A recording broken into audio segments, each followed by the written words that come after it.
Next एक question देखते हैं हम।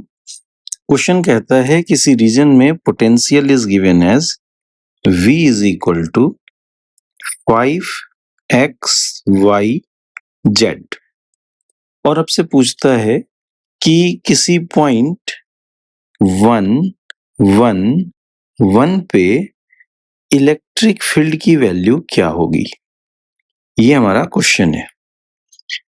अब हमने फाइंड आउट कर रखा है कि इलेक्ट्रिक फील्ड अगर फाइंड आउट करना हो तो इलेक्ट्रिक फील्ड का x component Ex is equal to minus del V by del x, और हमें पता है जब हम x के रेस्पेक्ट में डिफरेंशिएट कर रहे होते हैं तो y और z को कांस्टेंट की तरह ट्रीट करते हैं।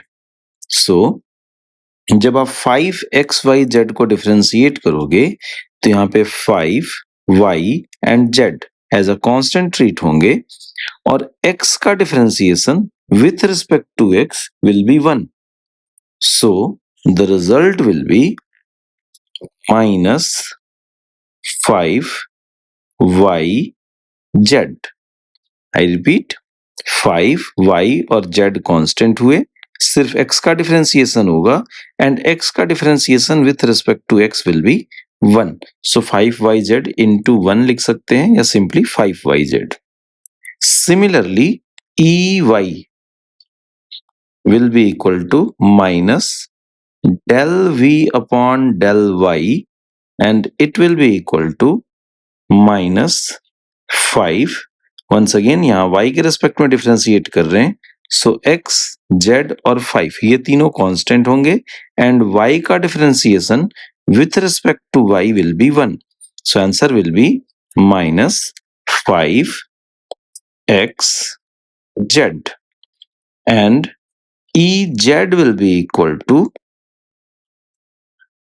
minus del v upon del z and it will be equal to, इस बार क्या है, z को z का डिफरेंशिएशन होगा विथ रिस्पेक्ट टू z, ये 1 होगा और 5xy तीनों कांस्टेंट हैं, so minus 5xy.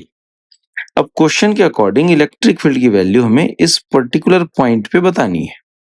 Okay, so Ex will be equal to minus 5, y की वैल्यू भी 1 है और z की वैल्यू भी 1 है, तो 1 इंटू 1 तो 1 ही रहेगा, सो माइनस 5, और ये x एक्सिस के अलॉन्ग है तो इसे i कैप लिख सकते हैं.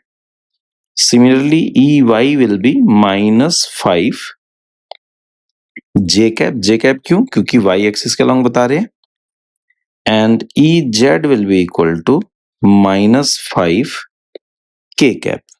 So answer will be electric field E is equal to minus 5 i cap, minus मैंने कॉमन ले लिया है, 5 i cap plus 5 j cap plus 5 k cap.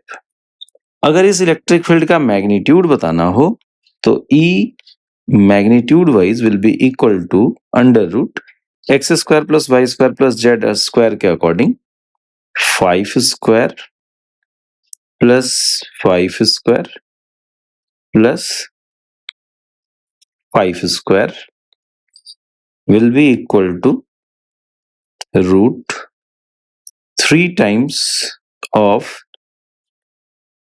5 square will be equal to 5 root 3.